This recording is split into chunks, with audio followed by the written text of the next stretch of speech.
তো আজকে আমি কম্পেয়ার করবো আমাদের এখানকার দুটো ফেমাস বিরিয়ানি, একটা হলো দাদা বৌদির বিরিয়ানি আর একটা হলো আমিনিয়ার বিরিয়ানি। তোমরা জানো যে দুটোই কিন্তু খুবই ফেমাস না। তো চলো এবার দুটোকে খোলা যাক। তো আমিনিয়ার বিরিয়ানিটার প্রাইস হলো 386 টাকা আর দাদা বৌদির বিরিয়ানিটার প্রাইস হলো 342 টাকা। তো এখানটাতে কিন্তু মোটামুটি 44 টাকা মতো ডিফারেন্স আছে। এবার চলো দেখা যাক আবারও কি সেরকম ডিফারেন্স পাওয়া যায় কিনা। তো চলো এবার এটাকে ওপেন করা যাক, দেখি আগে প্রথমে ভেতরে কি কি দিয়েছে আমাদের। তো প্রথমে দিয়েছে হচ্ছে রায়তা, স্যালাডের মধ্যে শুধু পেঁয়াজি দিয়েছে, যেহেতু পেঁয়াজ খুবই সস্তা তাই জন্য পেঁয়াজি দিয়েছে, শশা ফসা কিছুই দেয়। अरे कहना क्या चाहते हो। আর এখানটাতে কিন্তু প্যাকেজিং এখানটাতে দেখতে পাচ্ছ যে ঢাকনাতে কিন্তু সেলো টেপ লাগিয়ে দিয়েছে। এবার এটাকে চলো তাড়াতাড়ি ওপেন করা।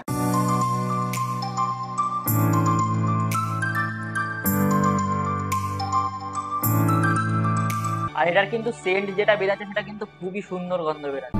आइए देखते हैं बैठचंद मजा आएगा।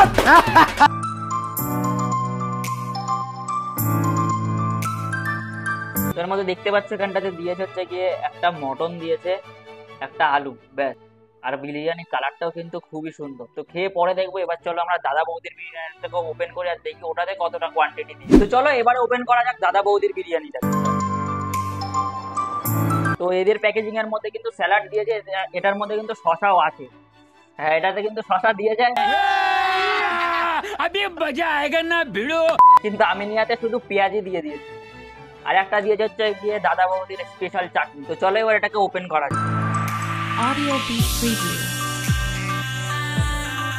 তো দাদা বৌদির বিরিয়ানিতেও কিন্তু দিয়ে যাচ্ছে গিয়ে একটা মটন আর একটা আলু, ডিম কিন্তু কোনোটাতেই দেয়। তো তোমরা দেখতে পাচ্ছ এই হচ্ছে গিয়ে দুটো বিরিয়ানি, এটা হচ্ছে গিয়ে আমিনিয়ার বিরিয়ানি আর এটা হচ্ছে গিয়ে দাদা বৌদির বিরিয়ানি। তো কালার দেখেই তোমরা বুঝতে পারছো দুটো বিরিয়ানির কালার কিন্তু পুরো আলাদা। আর দাদা বৌদির বিরিয়ানির যে মটনটা সেটার পিসটাও কিন্তু একটু বড়, আর এটা হচ্ছে গিয়ে আমিনিয়ার বিরিয়ানি।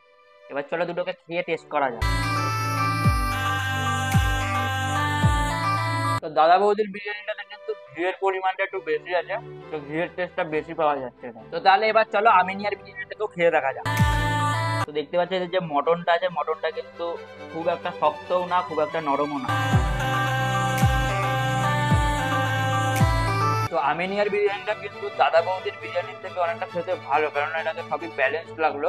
আর দাদা বৌদির বিরিয়ানিতে ঘিয়ের পরিমাণটা একটু বেশি লাগছিল, সেই জন্য আমি যেহেতু ঘি খাই না তো আমার অতটাও ভালো লাগে। তো দেখো আমার কিন্তু পার্সোনালি আমিনিয়ার বিরিয়ানিটা বেশি টেস্ট লেগেছিল। এবার তোমরা তোমাদের মতামত, তোমাদের কোন বিরিয়ানিটা বেশি ভালো লাগে অবশ্যই কমেন্ট করে জানাতে ভুলবে না। আর এরকম ভিডিও দেখার জন্য আমাদের চ্যানেলটাকে অবশ্যই সাবস্ক্রাইব করে নাও।